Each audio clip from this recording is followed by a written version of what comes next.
پردہ کر لیا اور اپنا چہرہ جو اپنے اپنے چہروں کو ڈھانک لیا پردے سے، اور پھر صدیق اکبر رضی اللہ تعالیٰ عنہ اندر جو ہے وہ تشریف لائے۔ تو اس موقع پر ہمیں یہ بھی سبق ملتا ہے، یہ بھی سمجھ میں آتی ہے کہ اتنے غم کی گھڑی میں بھی امہات المومنین نے پردے کا حکم جو ہے وہ نہیں چھوڑا، بلکہ پردہ جو ہے وہ اس حالت میں بھی ابو بکر صدیق رضی اللہ تعالیٰ عنہ سے کیا، کیونکہ وہ ان کے نامحرم تھے۔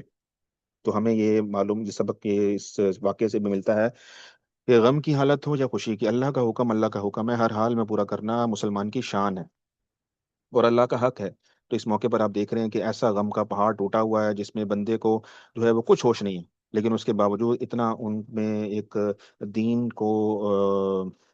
دین کی پیروی کا شوق تھا، ذوق تھا، سمجھ تھی، کہ انہوں نے اس حالت میں بھی ابو بکر صدیق رضی اللہ تعالیٰ عنہ کی موجودگی میں جو ہے وہ پردہ چہرے کا کیا۔ بہرحال صدیق اکبر رضی اللہ تعالیٰ عنہ جب اندر تشریف لائے تو اما عائشہ صدیقہ رضی اللہ تعالیٰ عنہا فرماتی ہیں کہ میں نے رسول اللہ صلی اللہ علیہ وسلم کے جسم مبارک کے اوپر، آپ کے چہرہ انور کے اوپر ایک چادر جو ہے وہ ڈال دی تھی۔ تو ابو بکر صدیق رضی اللہ تعالیٰ عنہ جب نبی صلی اللہ علیہ وسلم کے پاس تشریف لائے تو آپ نے چہرہ انور کے اوپر سے اس چادر مبارک کو ہٹایا، اور چادر مبارک کو ہٹایا اور نبی صلی اللہ علیہ وسلم کا جب چہرہ دیکھا تو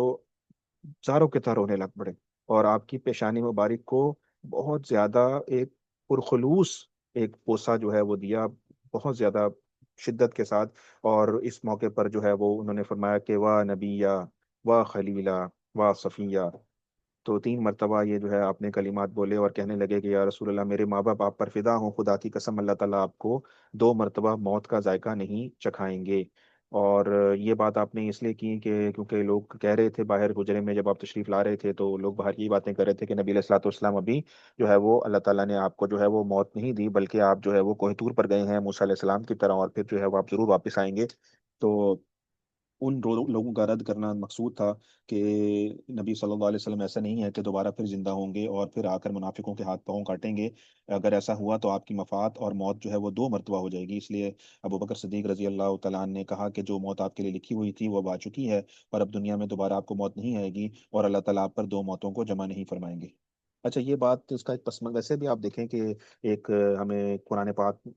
کی آیات سے بھی پتہ لگتا ہے کہ پہلی امتوں میں بنی اسرائیل کے لوگ موت کے ڈر سے نا اپنے گھروں سے نکل گئے تھے اور ایک منزل میں پہنچ گئے تھے، وہاں پر اللہ کا عذاب آیا اور سارے مر گئے۔ پھر ایک نبی کا وہاں سے کسی وقت میں گزر ہوا تو دیکھا کہ بہت زیادہ لاشیں پڑی ہیں، تو واقعے کی تحقیق کے لیے اللہ تعالیٰ سے دعا کی، اللہ تعالیٰ نے سارا واقعہ بیان کیا، تو انہوں نے دعا کی تھی کہ یا اللہ ان کو دوبارہ جو ہے وہ زندہ کر دیں۔ تو ان کو دوبارہ اللہ تعالیٰ نے پھر جو ہے وہ زندہ جو ہے وہ کر دیا، جیسے قرآن کی آیت میں کہتے ہیں نا الم تر الی الذین خرجوا من دیارہم وهم الوف حذر الموت فقال لهم اللہ موتوا ثم احیاهم۔ تو اس آیت میں یہ مذکور ہے، تو ان لوگوں نے 2 مرتبہ موت کا مزہ چکھا۔ ایک مرتبہ مر گئے، نبی کی دعا کی، نبی نے دعا کی، زندہ ہوئے، اور پھر دوبارہ اپنی طبعی موت اپنے وقت پر جو ہے وہ مر گئے۔ تو یہ دنیا میں ایسے لوگوں کو اللہ تعالیٰ نے 2 مرتبہ موت کا مزہ چکھایا، تو اس لیے ان موقع پر جو ہے وہ صدیق اکبر رضی اللہ تعالیٰ عنہ نے فرمایا کہ اللہ تعالیٰ اپنے نبی صلی اللہ علیہ وسلم پر 2 موتوں کو کبھی جمع نہیں کریں گے۔ تو یہ بات جب آپ نے ارشاد فرمائی تو اس کے بعد آپ حجرہ شریف سے جو ہے وہ باہر آ گئے، اور پھر دیکھا کہ حضرت عمر رضی اللہ تعالیٰ عنہ جو ہے وہ اس موقع پر جو ہے وہ موجود ہیں۔ تو اس موقع پر جو ہے دیکھا کہ صحابہ کی حالت جو ہے وہ بہت ہی زیادہ پریشان کن ہے۔ تو اس موقع پر جو ہے آپ نے جو ہے وہ حضرت عمر رضی اللہ تعالیٰ عنہ کو مخاطب کرتے ہوئے کہا کہ عمر جو ہے، عمر رک جاؤ، ٹھہر جاؤ، اور جو ہے وہ ایسی بات نہ کرو۔ تو عمر رضی اللہ تعالیٰ عنہ کہتے ہیں کہ میں اس وقت جو ہے وہ ایسے غم کے اندر تھا کہ مجھے پتہ ہی نہیں ابو بکر مجھے کیا کہہ رہے ہیں، اور میں نے گویا کہ ان کی بات جو ہے وہ سنی انسنی کر دی، اور میں اپنے غم اور جوش میں جو ہے وہ اس وقت تھا۔ تو بہرحال ابو بکر صدیق رضی اللہ تعالیٰ نے دیکھا جب عمر رضی اللہ تعالیٰ عنہ کی بات کو نہیں سمجھ رہے اس موقع کے اوپر، تو انہوں نے ان کو چھوڑ دیا اور چلتے ہوئے وہاں پر مسجد نبوی صلی اللہ علیہ وسلم کے منبر پر آ گئے، اور وہاں جا کر حضرت ابو بکر صدیق رضی اللہ تعالیٰ عنہ نے جو ہے وہ ایک خطبہ دیا۔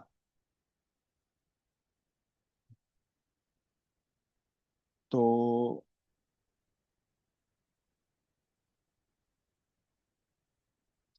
اس موقع کے اوپر جو ابو بکر صدیق رضی اللہ تعالیٰ عنہ کا کردار ہے اس پہ تھوڑی سی تفصیلات مؤخر کرتے ہوئے کچھ اور بات کرتے ہیں، پھر اس کی طرف دوبارہ واپس آئیں گے۔ جیسے آپ یہ چیز دیکھ رہے ہیں، ہم نے پچھلی کلاس میں بھی آپ کو ایکسپلین کیا تھا کہ یہ وہ حجرہ سیدہ عائشہ صدیقہ رضی اللہ تعالیٰ عنہ ہے جس میں نبی صلی اللہ علیہ وسلم نے آخری وقت میں قیام فرمایا تھا، اور یہ وہ چرپائی مبارک، یہ وہ سریر مبارک ہے جہاں پر نبی علیہ الصلوۃ والسلام کا وصال ہوا تھا، اور پھر اس کے بعد جو ہے وہ تدفین کا مرحلہ شروع ہوا۔ تو اسی چرپائی کو